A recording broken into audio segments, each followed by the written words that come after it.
Hi, and welcome to today. My name is Lynn Hoerauf, and this is Relational Effectiveness, sponsored by the Strategic Advisor Board.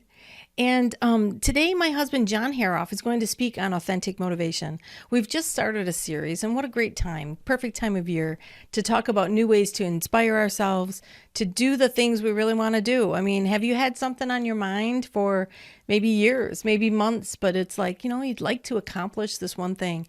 And so stay tuned, check out this material and information, and let's see some great things happen this year. So today's session is called Lower Order Motivation. So without further ado, take it away, John. In the last video, I brought in a definition for motivation. It's a force exerted against a person's will with the intent of moving it in a particular direction. And then I brought in the idea of lower order motivations and higher order motivations.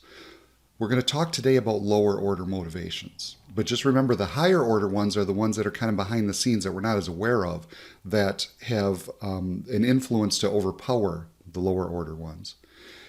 Lower order motivations tend to be more the traditional view of things.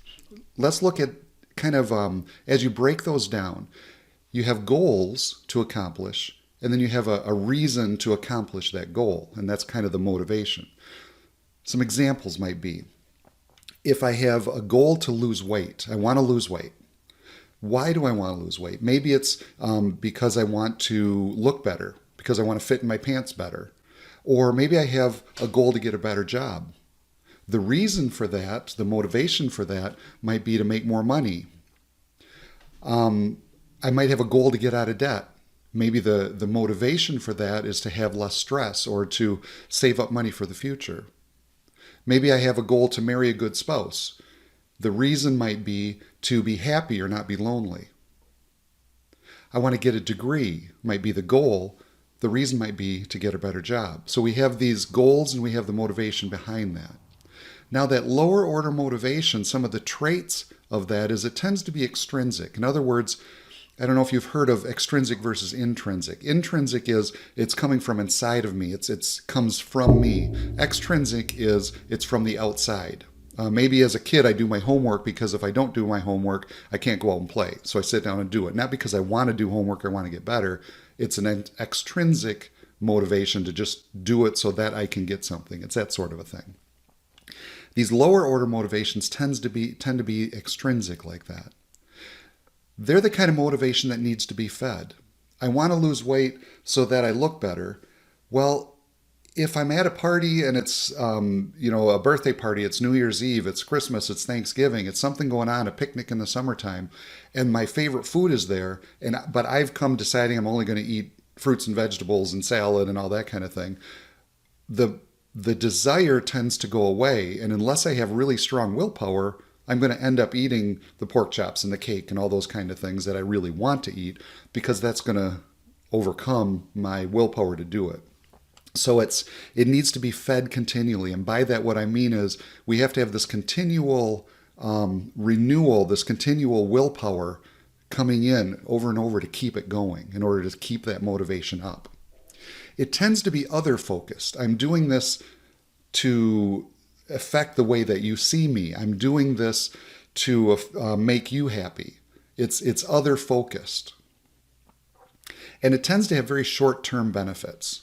You might be able to lose 10 or 15 pounds by fasting for a while, but that's a short term. It's not a life change. You might be able to get in shape by going running, and you do it regularly for 2 or 3 months and you start feeling really good and losing weight and feeling healthier.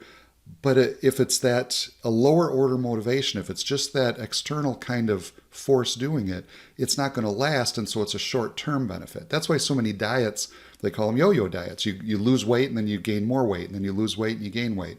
It's that short-term benefit to it. So another definition to think about. A lower order motivation is a force, and motivation is a force that's trying to affect your will. It's a force or feeling that we employ to bring about change in our life or circumstances. By nature, it needs to draw its life from other sources and cannot maintain momentum apart from a host. In other words, There has to be something that continues to feed that. It can't maintain momentum unless something is putting that in. Maybe it's pressure from the outside. Maybe it's pressure from your willpower that continues to do it. It has to come from somewhere to keeping that going. Now, lower order motivations aren't necessarily bad. They have a place and they can be effective. If this is a short-term goal, if you have a paper due or a project due at work and you decide I'm just going to grit it out and I'm going to, stay up late and get this done and work really hard, work extra hours to get this project done, that can be enough to finish that if it's just a short-term goal like that. Or during times when you have a really, really strong resolve. I talked about somebody who maybe had a heart attack and they changed their lifestyle. This willpower might be enough to make a long-term change if they're really strong-willed and can just keep pushing and pushing and pushing. Now, I question how much joy that actually brings in life, a change in that way when it's just gritted out that way, but it could make a long-term change. And another good time for this is the lower order motivation can bring about an immediate change. If I'm changing a lifestyle, that's a long-term change. Now, it's going to last longer, but the change doesn't happen as quickly. If you just want an immediate change, you've got a class reunion coming up and you want to lose 15 pounds, this kind of a thing might work for you. What happens after the reunion is a whole other story, but it can bring about that immediate change. And I think this is the way we tend to traditionally look at motivation. And that's why this tends to fail in the long run, doesn't really bring life changes. The next video, we're going to look at a higher order motivation and kind of get a feeling for what that is and how that can work into our life and our situation. Wow. Thank you for sharing that, John. I really appreciate it. I appreciate all of you being here today. Hope you have a great day, and we'll see you back again.